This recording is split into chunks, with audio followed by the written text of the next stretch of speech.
Today we're starting a very special brand new segment right here on Tipping Point called the Palm Beach Playbook, where we'll be bringing you the very latest campaign updates courtesy of official Team Trump members Tommy Pigott and Taylor Rogers. Because of the absolutely critical importance of ensuring that President Trump is re-elected just 2 short weeks from today. From now until Election Day, we'll be regularly welcoming Tommy, its editor-in-chief, onto the program to break it all down with us. So without further ado, let's open up Team Trump's Palm Beach Playbook and get to work.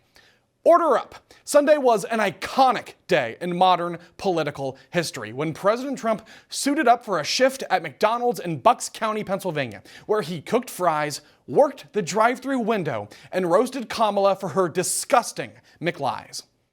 Mr. President, you actually have worked at McDonald's now versus... Now I have worked at McDonald's. I've now worked for 15 minutes more than Kamala.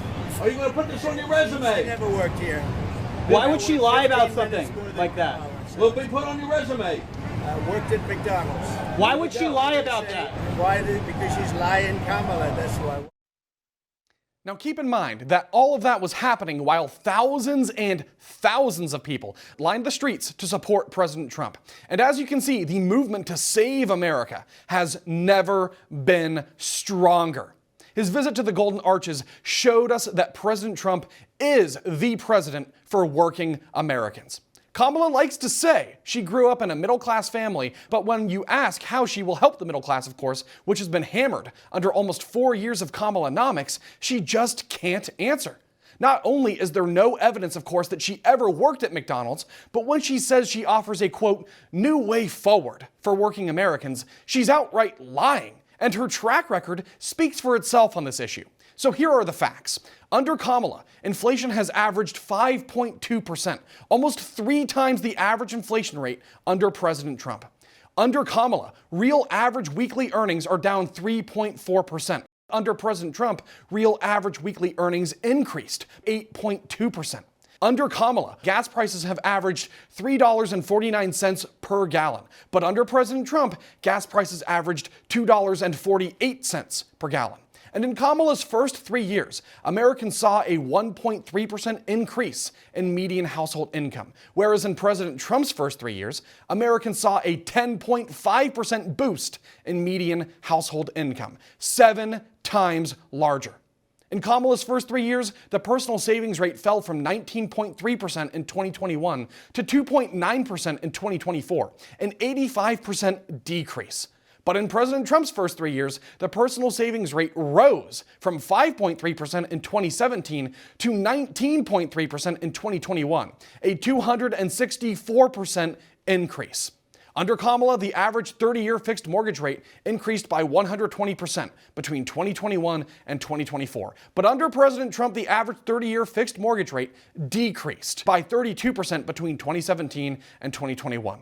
And finally, under Kamala, credit card delinquency skyrocketed by 54% between 2020 and 2024. But under President Trump, credit card delinquency fell by 11% between 2016 and 2020. So take notes, Kamala and Tampon Tim Walz. This right here is what a leader, a true man of the people, looks like. Now, on more of a somber note as well, President Trump visited Asheville, North Carolina yesterday to show support for the victims of Hurricane Helene, where he pledged his full and unwavering support to help rebuild the homes and the lives of those affected. His message to the people of the Tar Heel State was clear, resolute, and strong. And that message is that he will never abandon you and will continue to stand with you. I'm here today in Western North Carolina to express a simple message to the incredible people of the state. I'm with you, and the American people are with you all the way. We're going to continue to be with you. We'll see what happens with the election. And we're, on January 20th, you're going to have, I think, a new crew coming in to do it properly and help you in a proper manner. To every family that lost a loved one or a loved one, this terrible storm, we ask God to give you strength and comfort and peace. You will have comfort and peace. It's been a terrible ordeal, and this area was hit about as hard as anybody's ever seen.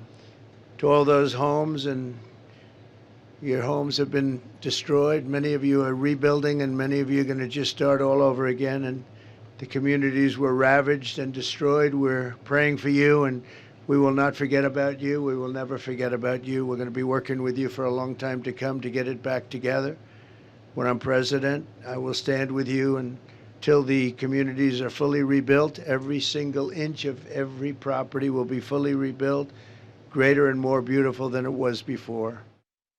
So with just 2 weeks to go until Election Day, all of us here at Tipping Point and Team Trump would like to remind you that it is vitally important that you register to vote. You must do your part to guarantee that we win much more than the margin of fraud by casting your ballot and taking responsibility for ensuring that every Republican and Trump voter in your household and in your community cast theirs too. So please go to swampthevoteusa.com to make your plan to vote today.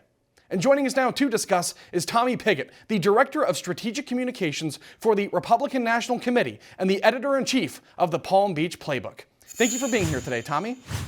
Hey, thanks for having me on. So we're seeing a lot of energy right now on the ground with voters. We're seeing a surge of early voting happening across several states, and it's very interesting and also historic to see that from Republican voters. So what do you make of that? Is that a good sign? It definitely is a good sign. It's clear the momentum is on the side of President Trump. Though having said that, it's important to stress that this is only the first quarter. There are 3 more quarters yet to go. We have to make sure we're running through the finish line, to mix sports metaphors here, all the way through Election Day. We cannot take anything for granted. So when you look at these early vote numbers, it's clear that Republicans are coming out across many different states to vote early, to make sure they're getting their vote into those ballot boxes, making sure their vote is counted. And that's incredibly important. But what people should do when they're looking at that is, that should serve as a reminder that they need to go vote early. They need to make sure their friends and family are voting early. They need to make that plan to vote. They need to go to swampthevoteusa.com, like you just said. Make that plan. Make sure we're taking nothing for granted. Make sure you vote and everyone that you know votes. Yeah, absolutely. The turnout has to be huge. It has to be massive. There's just too much at stake, and we have a civic duty here, really, to make sure that we save this country. I mean, President Trump is going to do it, but he can't do it alone, and it's our responsibility to match that energy, to match the work ethic, and to make sure that we really do everything that we physically can just to spread the message, to encourage friends, family, coworkers to get out the vote. Our whole country is at stake here, and so I want to ask you as well, what are some of the biggest challenges you think to really making sure we get out the vote? Is it just people not making a plan? Is it the timing? Is it things that we've seen with like Hurricane Helene and Milton? What are some of those big challenges?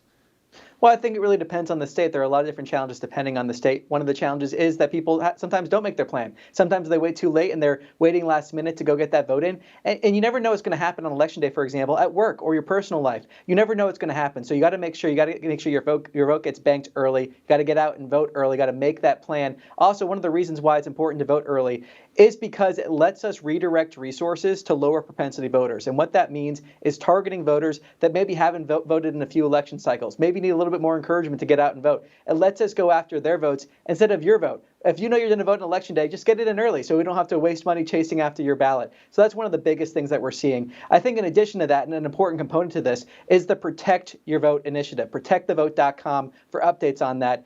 The RNC set out to recruit 100,000 volunteers for the Protect the Vote initiative. We have seen over 230,000 volunteers recruited as part of that initiative. So we're going to have eyes on every single part of this process so that people can go out and vote early with confidence, get your vote banked. We're going to have the Protect the Vote initiative and making sure that we get every single Republican vote out to the polls possible and make it too big to rig. Yeah, that's very interesting. I'm so happy to hear that about this initiative, of course, to protect the vote. And I'm also happy to see that we're seeing a lot of particular turnout in swing states, in those top battleground places where it's really going to come down to the wire, because elections, it could be very, very close. We hope it's too big to rig. We can ensure that, absolutely. But still, I think it's really important that we emphasize not just getting out the vote, but also particularly you have an added responsibility if you're in Michigan, Wisconsin, Pennsylvania, one of those key swing states, because we need to know what's going on, as you just said, so we can better coordinate the messaging and who we're really encouraging with the messaging. So I'm so happy that you said that as well. And I do also wonder, as we're coming into this election, what can you tell us about the significance of seeing such early turnout from Republicans who historically usually like to wait until Election Day? So do you think this kind of massive surge happening so early is really a good sign about momentum on Trump's side right now? It definitely is. I think that's what it shows the most, that Republicans are incredibly enthusiastic to vote. You see that in the polls, Republicans leading in enthusiasm. You also see that in the polls, by the way, when we look at Black Americans, Hispanic Americans, young Americans.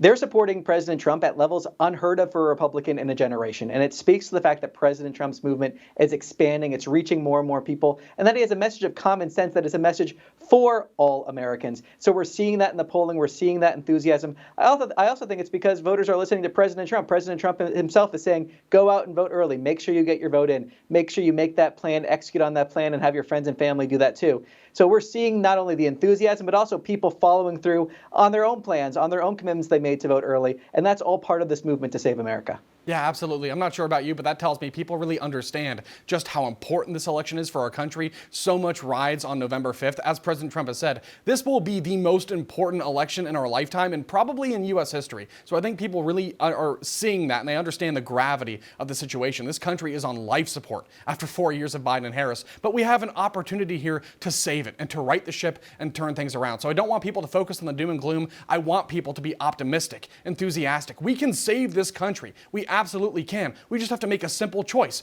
Vote for Trump in November. So I love to see the surge, and I hope that we can sustain that kind of high-level energy because, as you just said a moment ago as well, this is quarter one. I want to see this kind of energy continue through quarter 2, 3, and 4, all the way through Election Day and beyond. So having said that, Tommy, we are out of time for the segment today, but I really do appreciate your time. Thank you so much for stopping by, and we look forward to this new segment with you.